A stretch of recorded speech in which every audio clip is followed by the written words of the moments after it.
Welcome, everyone. Thank you so much for joining today's webinar. My name is Ayanda Mbata, and I am the Relationship Manager at Turn Left Media. As many of you know, Turn Left Media are the exclusive marketing solutions partners for LinkedIn in Sub-Saharan Africa. And as you know, we've played very heavily in the marketing solutions space over the years. However, many of you are probably aware of our latest offering around talent solutions that we've added to our suite of services.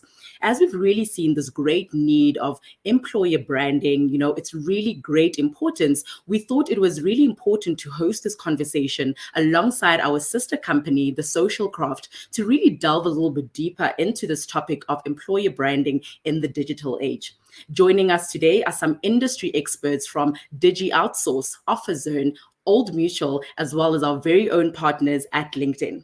We're looking forward to discussing some really interesting topics and conversations around strategies for brand, not only from a digital perspective, but also from content strategies, just to really understand how we can help you build your pipeline of critical skills in the talent sphere within the business.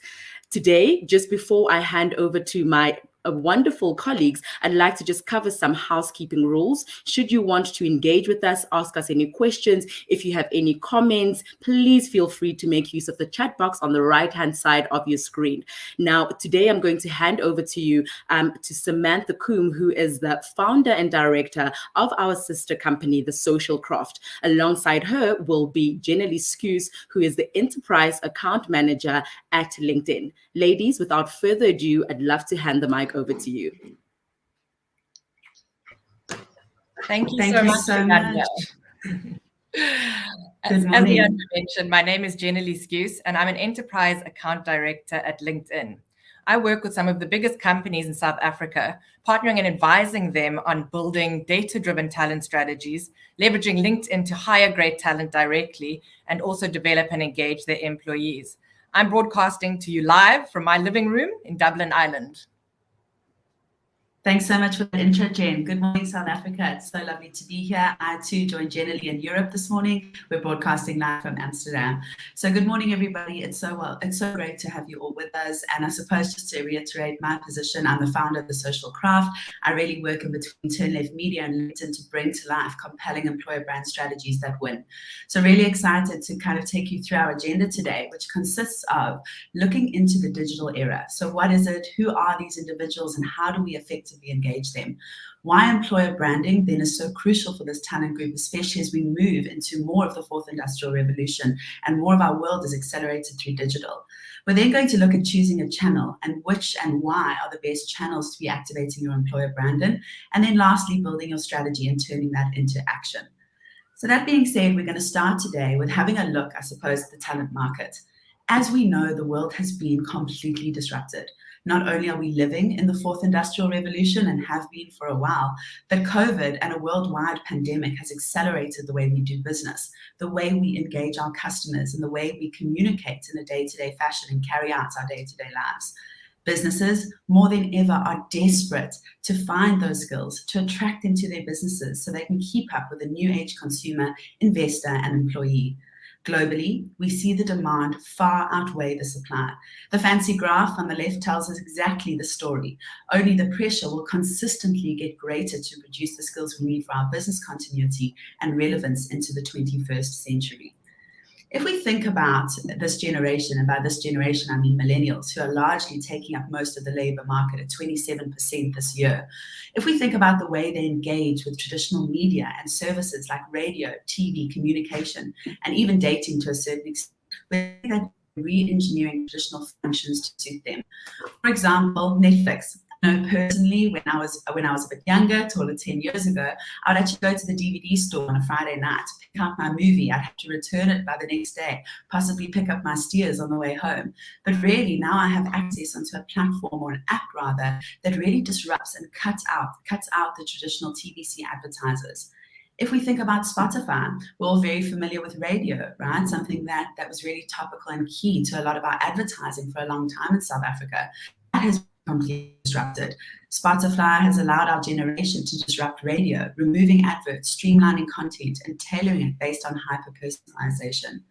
If we think about Facebook and the marketplace that it presents to us, ultimately, when I thought about going to choose my outfit for a big weekend, perhaps I'd rush off to the pavilion, being a Durban girl, head to Woolworths, Edgar's, or even YDE and find my outfit. Now, with a click of a button, without me even leaving my home, I can have an outfit delivered on something like Facebook Marketplace. And then if we think about, I suppose, the last one that's really kind of disrupted the way that we engage as humans, even Tinder to a certain extent has really created a space for us to find our partners based on algorithms instead of waiting for good old destiny to connect us. So that being said, if we think about the way that we're engaging this digital era, mostly millennials in the market, the way we do this needs to change. If we put our millennial hat on, do we feel the traditional window display is getting us the results we want, never mind the quality of applicants? Is it really enough to place our vacancies on job boards and think the best Java developer at a really established organization is going to jump out of their chair and flock to your company? Unfortunately, the answer is no. This is an era of brand where so many services are constantly competing, making them commodities. So how do you turn your business into a brand? We still find ourselves in a world where recruitment marketing thrives and employer branding is still on the rise. The fundamental difference between the two, recruitment marketing is a reactive, short-term fix, whereas employer branding is really a proactive, data-driven, long-term strategy. And why has this become so important? Never mind attracting the right candidates. Traditional tools are not working. Candidates are frustrated. If when I make a purchase on Takealot in order to do my shopping or Woolworths, it doesn't give me a 5-page subscription form or really application form to process that order. So why does this take so long when we think about our candidate journey? So really, why is it not as seamless as any other digital tools and services? This may still be working, right, for your more traditional general talent pools, but one group this isn't going to cut it with anymore is our millennials. Digital and tech skills who are looking for faster access to information, more communication and feedback with hyper-personalization, with the access that we as businesses and brands have on data around our consumers and employees. They expect the hyper-personalization to be really key in your strategy. So where does this leave us? In my mind, with a huge opportunity to pivot and to do things differently.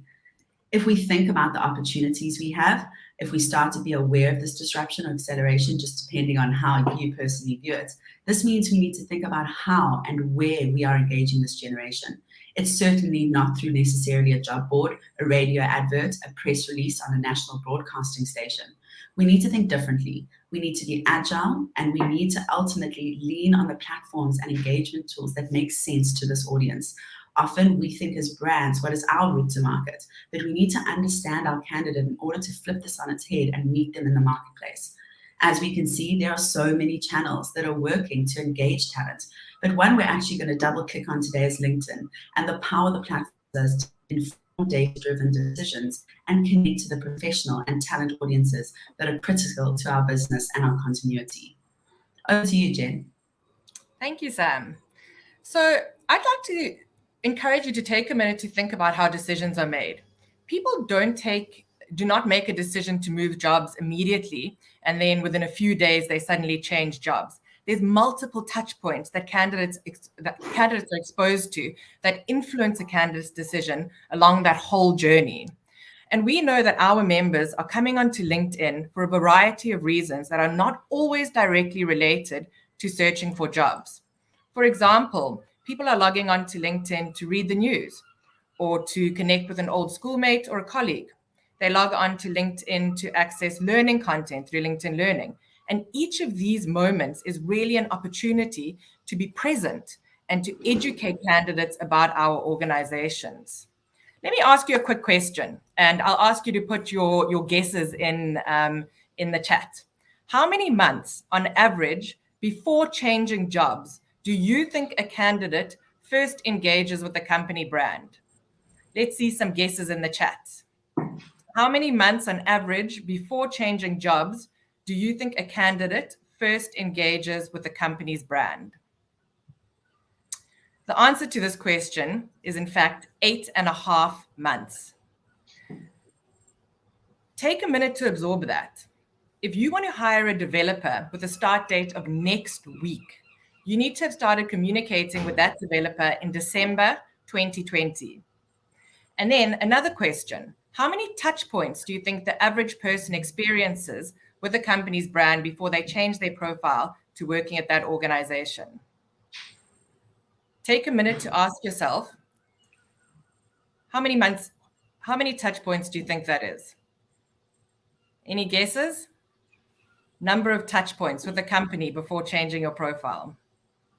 The answer is, in fact, 34. Take a minute to ask yourself if you are putting your brand in front of candidates 34 times during their journey. And this is only on LinkedIn. Remember, candidates are visiting other platforms. They're using many, many other resources to learn about your company too. So what's the opportunity then? The opportunity then is to leverage the professional data on LinkedIn to engage with specific LinkedIn members at the moments that matter. The power of LinkedIn is rooted in the phenomenal global real-time data that our members and companies share with us. Globally, 600 new data points are created every 2 seconds. That's 600 data points right now. That's another 600. As an organization, we exist with the mission of creating economic opportunity for every member of the global workforce. And we believe that we will achieve this through the creation of what we call the economic graph. And the economic graph is the digital representation of the global workforce, which is in turn a representation of the labor market and talent trends that we're witnessing globally. Globally, we're bringing together over 740 million members and over 57 million companies in an open digital marketplace where people and companies can have meaningful, professional engagements. And this rich ecosystem of data extends across Africa too, where our member numbers are continuing to grow at a rapid pace, and where the opportunities for companies and people to come together on the platform also continue to grow. We have over 42 million members on that platform in Africa, including over 2 million C-suite. I can't think of a single other place on the continent, real or digital, where so many Africans are gathered together to engage with each other as professionals. So why is the LinkedIn data unique? Well, the first time a member logs onto LinkedIn and creates a profile, they share a great deal of professional data with us. And this is really what makes the LinkedIn data unique and differentiates us as a platform from other platforms. So if I think about my own Instagram profile, my own Facebook profile for a minute, the things that you'd learn about me from looking at those platforms are that I love the outdoors, I enjoy running, I'm obsessed with food, but you won't learn that much about me as a professional. And contrasting that, when you create a profile on LinkedIn, or when one of our members creates a profile on LinkedIn, they share a great deal of professional data with us. They share the schools that they've attended. They share what they studied at those schools. They share the skills that they have. They share the companies that they've worked with, their work experience, the different positions that they held at those companies.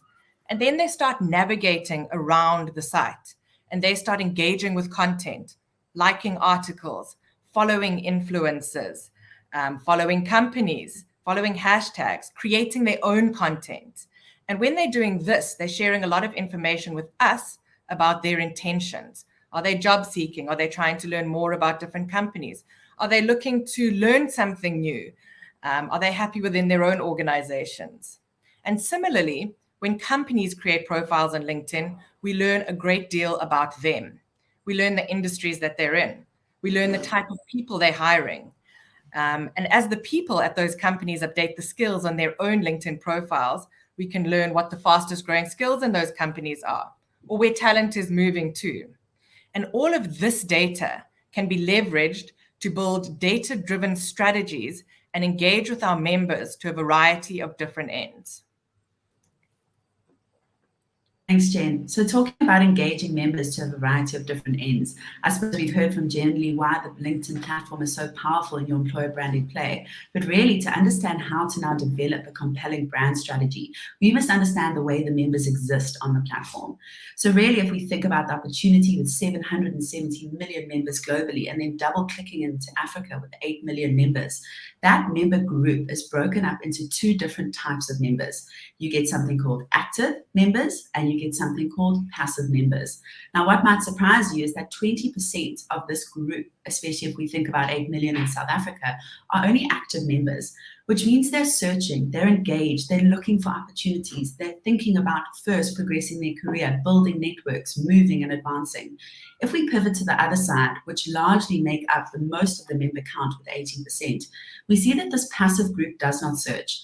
They need to be attracted and they're open to being engaged. But that really dictates a different type of strategy and moves us away from recruitment marketing, just needing to put a job advert out there to build a talent pool, so to speak, or to fill a vacancy. We need to move towards a passive strategy, understanding that most of the talent we're engaging with, especially when we think about digital, tech, and scarce skills, sits in this passive group. So really, that means the way that we use the platform is very different when we think about a content strategy and we think about employer branding. So on the next slide, what might surprise you is that the top reasons people engage with content on LinkedIn are not necessarily to find a job or to be sold to. They're really engaging on the platform because the content is educational or informative. It's relevant to me. It's to stay on top of latest trends. It's because it's inspiring, and it's to ultimately help improve skills development. So if we use these, I suppose, as largely or widely content pillars at the top of our funnel, that really moves us and ultimately illustrates the shift that we see from recruitment marketing to employer branding. We can no longer talk about potentially the coffee at our businesses. We can't talk about the culture. But what we can talk about is educational, informative information about our businesses. We can hyper-personalize the content we create for our candidate pools from the data that we get about this audience and what they're looking for from their role, from an EVP, and from a business. It's to stay on top of latest trends. So how do we actually use the trends that our businesses are pioneering to attract talent at that level? It's because it's inspiring. I mean, who wouldn't want to work for a business, right, that isn't inspiring in some way, shape, or form? And ultimately to improve skills development. So using, right, these pillars, we can articulate a really compelling EVP to take into the market and ensure that talent is engaged with our content. That then takes us on to building your employer branding strategy, which we really underpin by three main themes or stages. It's firstly to articulate your strategy using data and the opportunities we have at our fingertips with digital. It's then to activate it, to have it live and embodied by people, by an experience in a candidate journey. And then lastly, it's about amplifying that brand in accordance to the people and talent pools that we need to meet in the market. So that's why when you're choosing a channel, it's really important to understand from a data perspective how your candidates are engaging with it. Over to you, Jen. Thank you, Sam. As Sam mentioned, the first step is really articulating your strategy. And I don't know about you, but when I'm making decisions these days, I almost always use data to inform those decisions. When I used to go to work in the morning, I used to check a digital map to understand what the traffic was like. Before I go to a restaurant, I always check that the restaurant's Google review rating is good. In my job, I use multiple different data sets every day and data points to decide how to allocate my time, who to talk to, when to engage with them. And these are all very, very minor daily decisions. And yet I am still on an ongoing basis in almost every decision I make, incorporating data into those decisions somehow. So when designing something as important as your talent strategy, which is one of the most important pillars determining your company's success, it is, of course, imperative to take a data-driven approach to ensure that your strategy is timely and relevant and resonates with your key target groups. When defining who your target groups are, understanding what they want, and figuring out when and how to engage them, how can we ensure that we're making the right decisions if we're not using data to guide those decisions?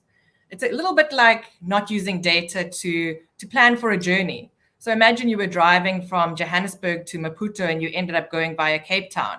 You may get there in the end, but it's a very, very long route to take, and you may not ever actually arrive there.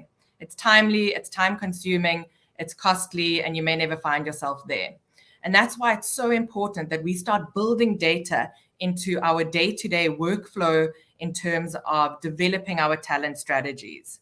This is what can really give you a competitive edge over your competitors, and also just making sure that what you're doing is really resonating with your target groups and is getting in front of your target groups at the right time with the right messaging in front of the right target groups. The next step is to actually then activate that strategy. So once we've built this amazing data-driven strategy, we need to actually move towards activating 2 particular target groups. And when we start thinking about activations, we need to take candidates through a journey where they first of all made aware of an organization. No one is ever going to apply at a job, well, they're never going to go and look for a job at a company they don't know anything about or have never heard about. So we first of all need to make them aware of your company as an employer. And then we really need to get them to start engaging with your organization as an employer, starting to learn more about what you offer as an organization, like Sam mentioned. What's your culture like? What are your values? What are your leaders? What kind of positioning do you have in particular points in the market? And we can really bring that to life by using storytelling. We can bring that to life by telling the stories of our employees, of our leadership. They're really, really imperative for positioning your organization. And this is all brought together through incredibly human-centric storytelling. And then the final part of an employer branding strategy is, of course, to amplify those messages to the people that matter the most. Recently, a company that I follow on LinkedIn was repeatedly putting content in front of me aimed at young data scientists. And as much as I wish that I was, in fact, a young data scientist myself, the fact is that I'm not, unfortunately. And the first time that I saw that content, I ignored it. The second time that I saw that content, I felt a mild frustration, like this isn't relevant to me. Why is this content being boosted to me and put in front of me? And the third time that this irrelevant content was put in front of me, I actually went and followed the company. I have a very curated LinkedIn feed that really speaks to my interests, to my passions, and the content that was being put in front of me was really, really not relevant. And I simply went and unfollowed that company. That company lost a follower that day because they weren't putting the right content in front of me at the right time. Conversely, I had a similar experience, but the other side of the coin, where another company put an advert for a mini online MBA in front of me at a time when I was researching further educational courses for myself. The first ad I saw was eye-catching. It really kind of caught my attention. The second ad that I saw was a person who completed the course, speaking about what the course had, how it had impacted their lives and what difference it had made to them. And then finally, there was an invitation to a short webinar about the course to learn more. I attended the webinar, and then I actually registered for the course, paid for the course, and did the course. And I think these 2 different experiences really highlight the importance of putting the right messaging in front of the right target groups at the right time. It's an absolutely imperative part of the process. And this also needs to be done in a smart way. As we've shown, candidates travel a very, very long journey before making something as significant as a career decision. We cannot simply put an opportunity in front of them and expect them to apply for it and be interested. If you remember earlier, I mentioned that candidates require no less than 34 touch points on average before making a career decision, and that's only on LinkedIn. And that decision-making process takes over 8 months. So we need to use all the tools in our toolbox to be present during these touch points. We need to put articles and thought leadership in front of candidates. We need to invite them to webinars and events. We need our own employees to be telling the story of our companies. And we also need our leadership to be telling the stories of our companies. And we need to do all of this at scale in a super targeted way. Simple, right? Simple in a nutshell. But that being said, I suppose, even from a performance marketing point of view, just to echo Jenny's sentiment, we see all the time, right, managing campaigns for enterprise and SMB organizations, that really the content that does extremely well is the human-centric content. It's the real content that really tells your employer branding story. It's not necessarily a logo and a swish and a quote all the time. It's really going further into that. So really think about it as you are a brand of purpose, much like your consumer marketing teams would be advocating for that brand and getting it to live, right, in a consumer journey. We are only replicating this for a candidate and really making them aware of our promise to them by joining our organization and what that lived promise is. So really, to summarize, I suppose, your checklist, if you think about employer branding success, data first is where it starts. Create your strategy with facts. We must always empower ourselves with data before creating our go-to-market message and execution. This, in fact, improves time to hire, cost to hire, and reduces wasted time. It needs to be meaningful. Authenticity is absolutely key. If it's not real, don't market it. Attraction and retention are actually very closely linked, and many HR professionals on this LinkedIn Live might agree with that. We cannot be selling the snow white red apple when really the candidate bites into it. When they become an employee, it turns, right, to that sour apple, because that's really going to prove a negative job to our recruitment strategy and ultimately our retention. It needs to be true and lived. Ensure this resonates both internally and externally. I've seen businesses make mistakes where they take a brand and a message to market and the internal employees are not feeling that and living it. And it actually creates a negative effect on your strategy and on your skills attraction. So really, your employees and your leadership are your best brand ambassadors. Use them. They're the best way to show, or rather illustrate, that true and lived experience. So in closing today, we'd just love to leave you with a quote by Richard Branson that really underpins creating a brand of purpose and why it's so important. The brands that will thrive in the coming years are the ones that have a purpose beyond profit. So thank you very much for listening to our keynote. I know that we're a minute over, so the rest of the panel are probably dying to get onto the virtual stage. So I'm now going to hand over to Ayanda, who's going to take us, or introduce us rather, to Nixon and our panel. Sam and Jen, that was really insightful. Thank you for letting us in on the real power of using LinkedIn's member data to help find the best and right candidates and talent for the businesses. And also really telling, a good story is very important in what I picked up from that session. Next up, we have Nixon Sawe, who's the account director at LinkedIn. Nixon will be leading our panel today with our most valued customers at DigiOutsource, and Old Mutual. Nixon, over to you. Hi, Ayanda. Thank you so much for that. And hello, everybody. Thank you for joining today. I hope you're enjoying the discussion so far. As Ayanda mentioned, Nixon is my name. I'm an account director here at LinkedIn, and I'll be moderating today's panel. We have quite a few exciting guests joining us today. So as Ayanda would have mentioned, we have Michelle Marden from DigiOutsource joining us. We have Junian Makotha from Old Mutual joining us. And all the way from Amsterdam, we also have Robin Lighton joining us from OfferZen as well. So without further ado, I'm going to go ahead and jump straight in. So we have quite a few varying analysts today from different industries. So some of the attendees today are from tech industry, insurance, and financial services. But I think one thing you all have in common is, to some levels, you've mastered the art of candidate attraction and employer branding. So I'm going to ask you a few questions and put you on the spot a little bit to kind of delve in and get an understanding of how you have reached to the point that you're currently in. So Michelle, if it's okay, I'm going to pick on you first and ask you the first question. So as I mentioned, Michelle is joining us from DigiOutsource in Cape Town. So the first question for you, Michelle, is that the phrase is that content is king. This is a phrase that we hear quite often, that content is king. So given that DigiOutsource as a business is based mostly on tech and digital skills, and correct me if that's wrong, but how has content played a role in your strategy? And what kind of impact does that have as part of your strategy? Firstly, good morning, everybody. Thanks for joining us this morning, and it's so awesome to be here. Thanks for the good question. So in terms of content, it's important for me to mention that for DigiOutsource, authenticity is really important to us in the content that we produce. We feel like, content that is overproduced can sometimes be perceived as insincere. So authentic content is really important. If anybody listening has viewed our content on our page, it's not hard to see that as a brand, we try really hard to weave our incredible culture and our people into each post.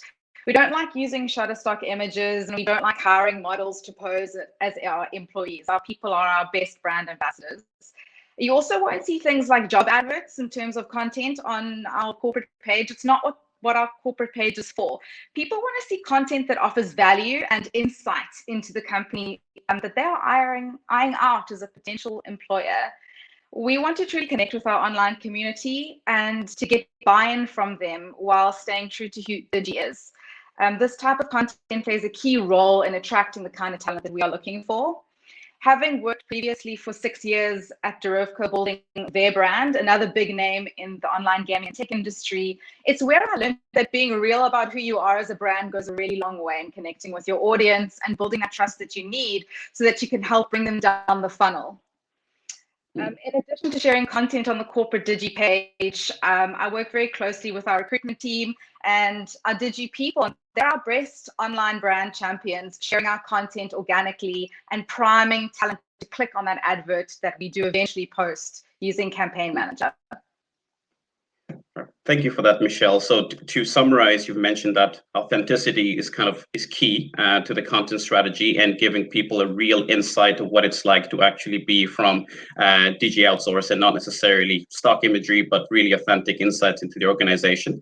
You mentioned something particularly interesting there in how you collaborate with talent acquisition as well. So my follow-up question here is in relation to the tricky balance between awareness and conversion as part of that marketing funnel. So I'd love for you to kind of share with us how you think about that intricate balance of obviously doing marketing top of funnel to generate awareness, but at the same time, you also collaborate with other stakeholders who maybe are more interested in the conversion element in terms of how do we actually bring people into the organization and convert them as potentially employees or whatever the metric might be in that specific campaign. So how do you think about that balance between awareness and conversion? Yes, speaking of awareness versus conversion, as you say, different stakeholders within the company, and you obviously get the talent acquisition team coming to me last minute saying, code black, we need 6 of these right now. That happens often. So I don't want to be reactive. And so we try and maintain an always on approach, to keep brand awareness always on, so that when we put out those adverts, people are going to click on them. It's really unrealistic to, I don't know, for argument's sake, you need 5 full stack developers and you're just going to post that ad out there. And it's almost like a pray and spray. You're just hoping that somebody clicks on it. But in order to achieve this really awesome balance that I've got and working closely with the talent acquisition team, they give me guidance as to the niche talent pools, how hard they are to get tracked. So keeping brand awareness campaigns on with them is really important to us. I also work closely with them to understand the different annual talent flows throughout the year and how those work, and plot our strategy according to those. And working with the hiring managers is also really important in creating the content as well. So I need them to also get a better understanding of the amount of work that goes into the conversion.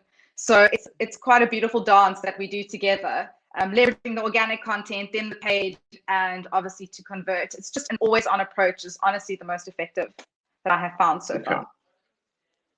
Thank you for sharing that, Michelle. Always on. I like the sound of that. And so I'm going to switch gears slightly, but just following on from your answer and bring Junian into the discussion as well. So as we would have mentioned at the start, Junian joins us from Old Mutual in the talent acquisition team. And I think it's probably important to take a slight step back and ask Junian, why is having an EVP important at all? I mean, we've heard some of the points from Sam and Jen Lee earlier in the discussion in terms of, how soon in advance you have to start engaging with your target audience in order for you to get that conversion that Michelle has also been speaking about just now.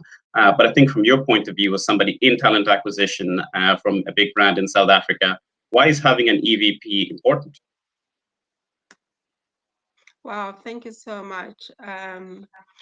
In terms of the EVP, it actually talks to why is it important for a top performer in another company to come join an organization? What is our unique selling points?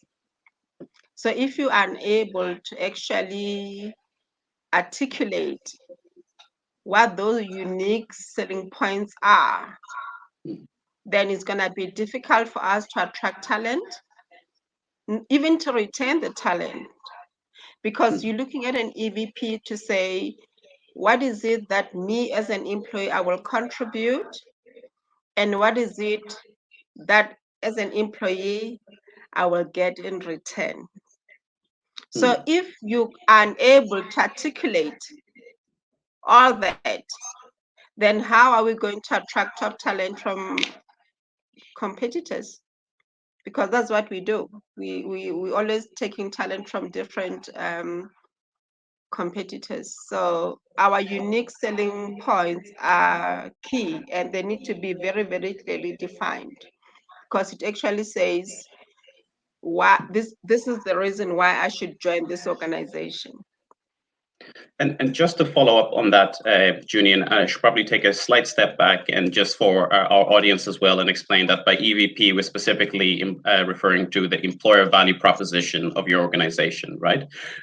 So given what you've just said in terms of the impact of having an EVP in terms of attracting new candidates to the organization, but also its impact on retention as well, it sounds like a quite instrumental part of your talent acquisition strategy. So my follow-up question would be, is how do you position Old Mutual in a slightly different way? In the sense, how do you customize your EVP strategy to make sure that you're really telling the Old Mutual story? Anything that you can share from us, share with us from that process? I mean, for a large organization such as Old Mutual, it is difficult, but when we engaged with LinkedIn or Social Craft, especially Sam, we went into the process of creating personas.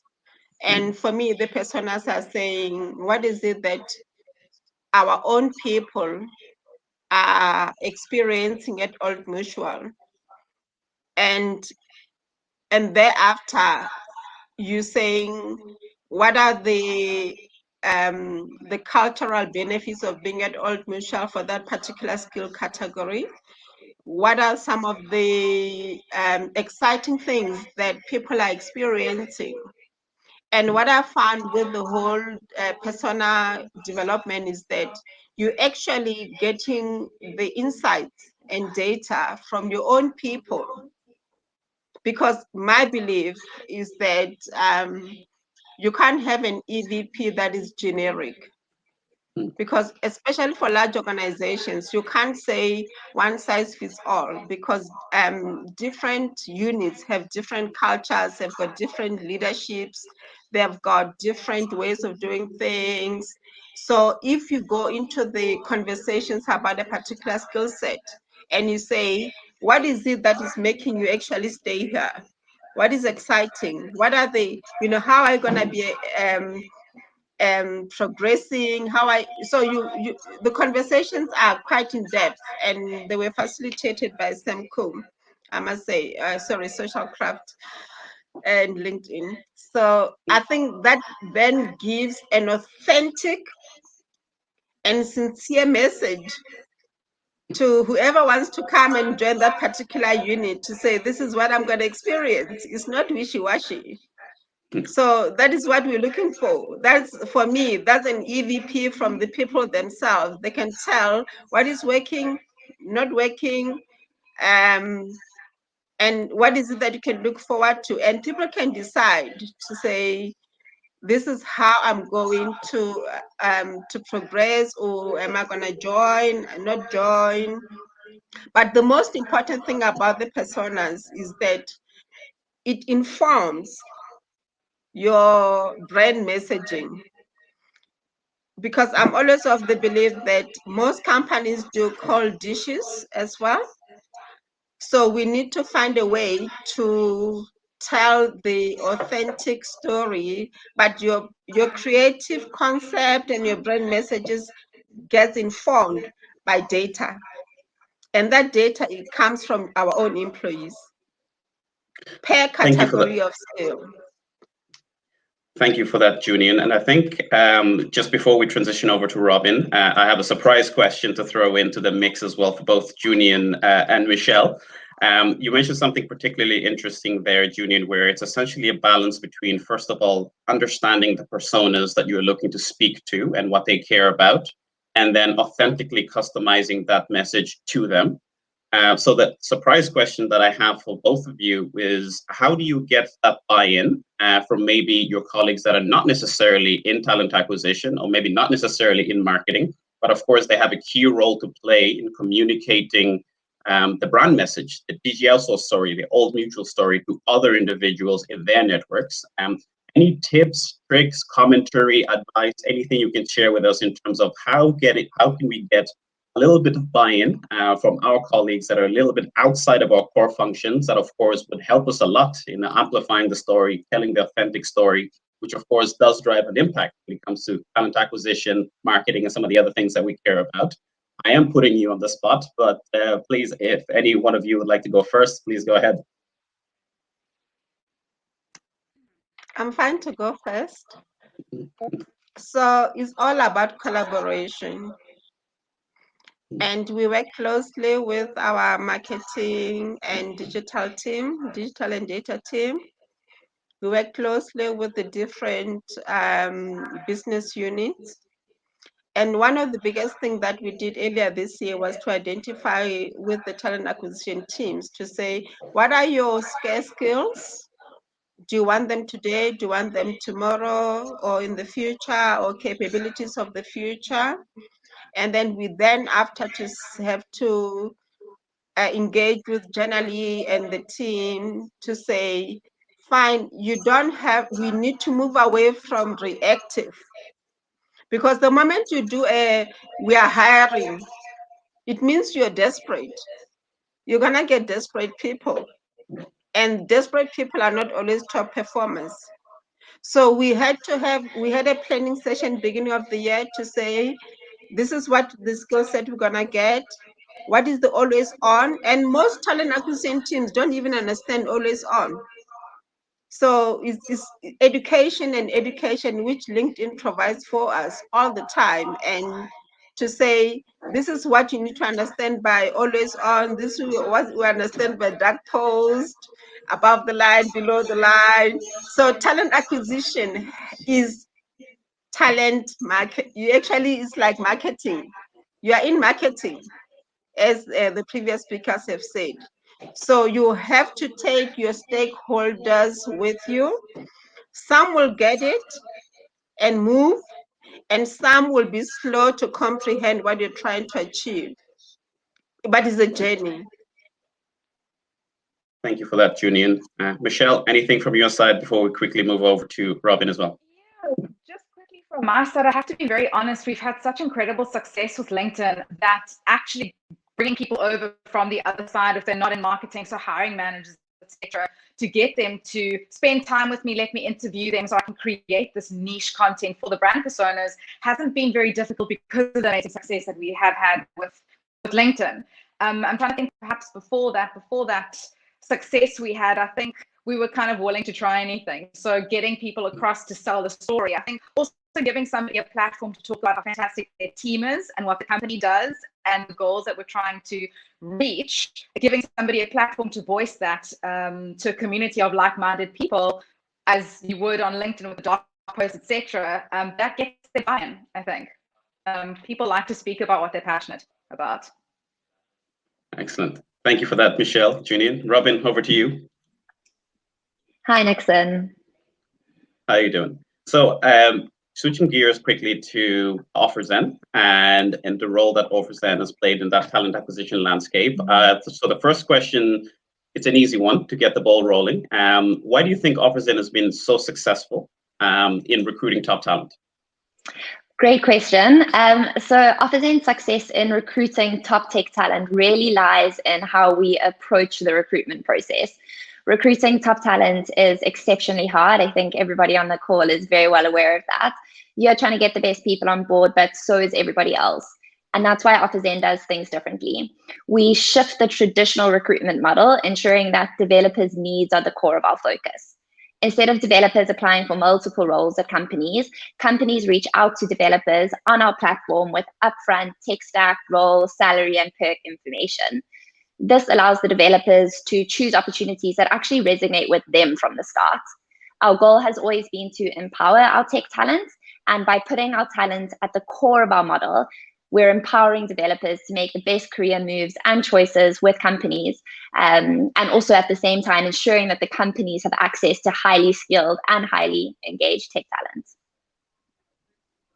Following on from that, Robin, I picked out a few keywords in your answer that I think are somewhat connected to what Michelle and Junian were referring to in their answers as well, which is the whole area of essentially building communities through your content strategy and your brand strategy, whether it's on LinkedIn or otherwise. So could you talk a little bit about why you think building a community is so important to the conversation today? Of course. So OfferZen isn't just actually about connecting developers to exciting job opportunities, but it's actually very much focused on empowering them to thrive. So that's why we are so invested in growing a community that actually helps each other level up in their career. Through our community, we're actually giving developers a lot of really valuable tools to help them level up in their own careers. So what that means is access to awesome content that is written by devs for devs, distributing tech reports with valuable career insights and the latest tech trends, hosting events, running podcasts with industry experts, and also giving them the option to really be involved in some additional opportunities like our mentorship program. And I suppose moving into the details slightly and getting an understanding of exactly what solutions may be a part of your strategy, could you share some details of how exactly maybe you think about the solutions that you use and which ones are key to the results that you've been speaking about up to now? Definitely. So there are obviously many different solutions that are key to our strategy, from how we curate our platform, how we approach our marketplace dynamics, and especially how we execute on our marketing and branding. What we realize at OfferZen is that only a small portion of developers are actively searching for a new job. So it's really essential that we engage and offer something useful to the larger dev community, not just those on the tech market or the job market. When we look at our strategies, we always come back to the same question, which is how can we help developers unlock their potential? And I think that question really is an integral part of our marketing and execution strategy. Thank you for that, Robin, Michelle, Junian. Thank you for the insights and the input into today's conversation. So that pretty much wraps up the panel discussion today.